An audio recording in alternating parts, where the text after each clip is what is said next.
Bonjour, que Dieu vous bénisse tous qui participez à ce direct, aussi ceux qui participeront après, plus tard. Cela reste enregistré ici pour qui le veut. Voyez,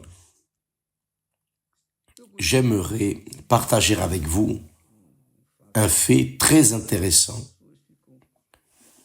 Il y a des personnes qui demandent pourquoi est-ce que nous devons faire le jeûne de Daniel?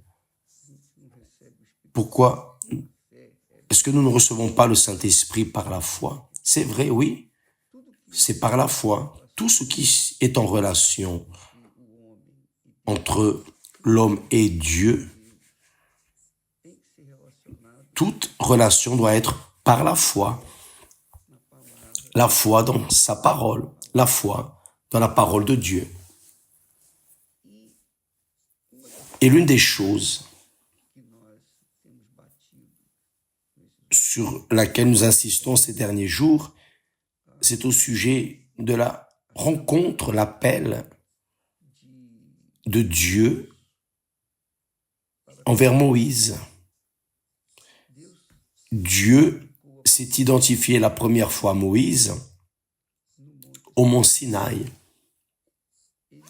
Il s'est identifié, il s'est révélé, il a convoqué, appelé Moïse au mont Sinaï. Le mont Sinaï, à cette époque, comme aujourd'hui, n'a pas changé, il est là. C'est un désert. C'était un désert. Mais un désert où il n'y a rien, zéro, il n'y a pas d'eau, il n'y a aucune végétation. C'est un désert difficile pour y obtenir quelque chose. À cette époque, Moïse conduisait ses brebis cherchant des pâturages et une s'est perdue, est allée en haut, il est allé derrière elle et c'est là alors que Dieu s'est révélé à Moïse. Dieu se révèle normalement aux personnes dans les déserts. C'est dans le désert, spécialement dans le désert. Le jeûne de Daniel est une expression de foi. C'est un réveil de la foi, précisément pour la personne qui vit dans le désert, au milieu où elle travaille,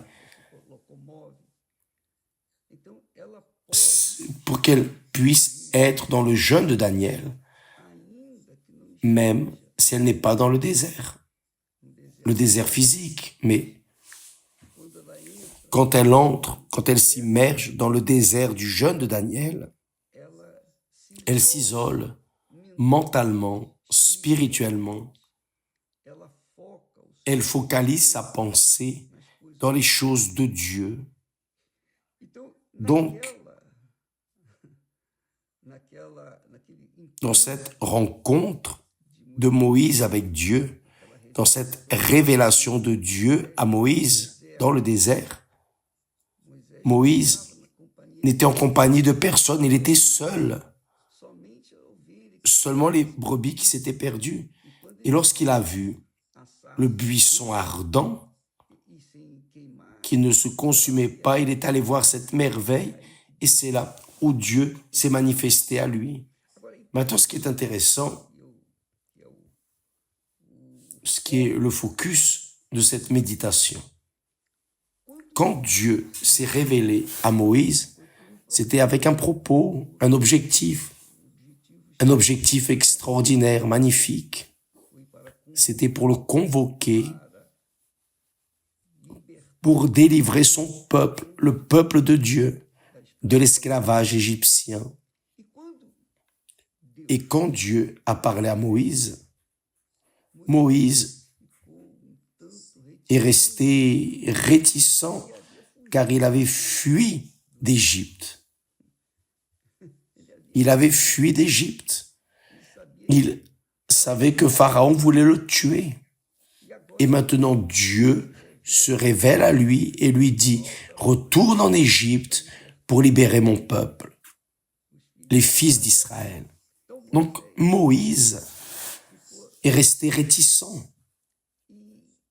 et par-dessus tout en relation à son peuple. Délivrer le peuple, ton peuple, ô Dieu. Délivrer ton peuple. Et Dieu lui a dit, c'est cela, tu vas là-bas, tu vas délivrer mon peuple, tu vas l'amener. Mais comment vais-je faire cela? Moïse a commencé à demander, comment vais-je faire? Au nom de qui? Le Seigneur est en train de me dire que tu es le Dieu d'Abraham, le Dieu d'Isaac, le Dieu de Jacob. Et ce que tu veux faire est précisément d'accomplir ta parole, ta promesse envers le peuple d'Égypte vers la terre promise, comme tu as promis. Mais au nom de qui vais-je faire cela? Comment vais-je faire? Je n'ai pas ici une Bible pour arriver auprès d'eux et dire « Oh, c'est écrit ici ». Comme nous utilisons, grâce à Dieu, nous avons la parole de Dieu aussi avec nous. Mais au nom de qui? C'était la question. Comment vais-je arriver devant ce peuple et dire le Dieu d'Abraham, le Dieu d'Isaac, le Dieu d'Israël m'est apparu, m'a dit de venir ici pour vous délivrer. Et Dieu lui a dit, je suis celui qui suis. Il n'a dit que cela. Je suis celui qui suis. Dieu a donné son nom. Je suis celui qui suis. Je suis celui qui suis. Mais je suis celui qui suis est une phrase. Ce n'est pas un nom propre, mais c'est ce que Dieu a donné à Moïse. C'est là. Et en vérité, Dieu a dit va et dit que celui qui suit t'a envoyé. Très fort. Moïse ne connaissait pas le nom de Dieu. Il était face à face avec Dieu. Il était face à face avec Dieu et même ainsi, il n'a pas connu son nom. Ni Abraham, ni Isaac, ni Jacob, personne. Le peuple d'Israël ne connaissait pas le nom de Dieu. Parce que le nom de Dieu ne viendrait à être révélé qu'après, quand le peuple d'Israël serait dans la terre promise et que Dieu choisirait une personne, une jeune, vierge, pure, craignant l'Éternel, qui puisse servir pour engendrer son fils. Et le texte sacré dit que Joseph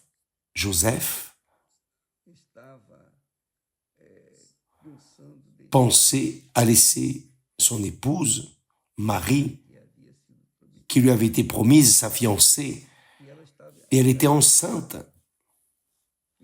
Il pensait à la laisser secrètement parce qu'il ne voulait pas la diffamer. Mais c'est un ange, l'ange Gabriel, qui la nuit, en rêve, a parlé à Joseph. Joseph, ne crains pas de recevoir Marie, ta femme, elle est tienne. Parce que celui qui a été engendré en elle est du Saint-Esprit. Le Saint-Esprit l'a enveloppé. Le Saint-Esprit a visité Marie. Et il a mis en elle la semence de Dieu. Et là, il lui a dit, et son nom sera Jésus, car il sauvera son peuple de ses péchés. Donc, à partir de ce moment, Joseph a eu accès au nom de Dieu, Marie aussi. Bien sûr, avant que l'ange ne vienne sur elle, avant que le Saint-Esprit ne vienne sur elle, l'ange Gabriel est venu lui a parlé. Oh, le Saint-Esprit viendra sur toi, il t'enveloppera et fera naître le Fils de Dieu. Son nom sera Jésus. Là a été révélé le nom de Dieu, le je suis, celui qui suis est Jésus, Jésus-Christ, que nous, évidemment, nous comprenons, Seigneur Jésus-Christ. C'est le Seigneur et le Père, Jésus et le Fils, Christ et le Saint-Esprit. Vous voyez qu'il y a une harmonie dans la parole de Dieu. Le passé a été amené au présent. Et le présent, c'est-à-dire à l'époque de Marie, est venue la connaissance du nom de Dieu, le nom du Seigneur Jésus. Mais ce qui attire l'attention, c'est que la naissance de Jésus a eu la participation directe de Dieu, du Saint-Esprit, personnellement, le Saint-Esprit. Il est venu à envelopper Marie, et là, il a mis en elle la semence divine. Et c'est exactement l'objectif de cette campagne du jeûne de Daniel. Nous voulons que les personnes qui n'ont pas encore eu la nouvelle naissance, qui ne sont pas nées du Saint-Esprit, comme Jésus l'a dit, celui qui ne naît pas d'eau et du Saint-Esprit ne peut pas entrer dans le royaume de Dieu. Donc, nous voulons que vous compreniez, mes amis, que ce jeûne de Daniel que nous avons commencé hier a un propos extrêmement glorieux pour votre vie. C'est plus important que votre mariage, plus important que votre formation professionnelle, plus important que votre argent, plus important que votre famille, que tout dans votre vie, car sans la nouvelle naissance, vous n'aurez pas de vie. Vous allez continuer mort aux yeux de Dieu, dans vos délits et vos péchés. Tant que la personne n'est pas née du Saint-Esprit, elle ne vit pas pour Dieu. Elle est morte. Elle est morte. Elle ne vit qu'à partir du moment où elle naît, où elle est engendrée personnellement par le Saint-Esprit. Et cette merveille est arrivée avec moi. Cette merveille m'est arrivée. Cette merveille est arrivée à beaucoup de nos collègues, pasteurs, compagnons, éparpillés dans ce monde. Cette merveille est arrivée et arrive dans toutes les personnes intéressées. Peu importe si vous méritez, Dieu ne cherche pas la perfection, mais Dieu recherche des personnes dont le cœur soit sincère et désireux de le connaître, assoiffé de le connaître. Pour ces personnes, le Saint-Esprit vient et révèle le nom de Dieu. Parce que tant que la personne n'est pas de nouveau, tant que la personne ne naît pas d'eau et du Saint-Esprit, le nom de Jésus sera comme le nom de Manuel, de Joachim, etc., etc. Mais quand elle naît du Saint-Esprit, là oui, pour elle, lui sera révélé le nom de Dieu. Le peuple d'Israël n'a pas reconnu Jésus. Le peuple d'Israël n'a pas reconnu Jésus. Mais il va venir, Jésus va revenir et va s'identifier à eux. J'ai la certitude, mes chers amis, qu'un jour cela arrivera. Son retour, son second retour. Mais tant que cela n'arrive pas, tant qu'il n'y a pas cette nouvelle naissance, la personne ne va pas s'identifier à Dieu comme son Père. Elle ne va pas être, elle peut même appeler Dieu de Père, mais Dieu n'est pas son Père. Tant qu'elle ne naît pas de Dieu, elle n'est pas enfant. Et elle n'a pas cette révélation du nom de Dieu. Et donc, le nom de Dieu ne fonctionne pas dans sa vie parce qu'elle ne le connaît pas.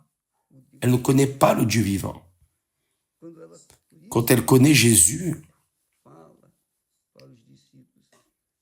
quand il a dit aux disciples, allez dans le monde et annoncez l'évangile.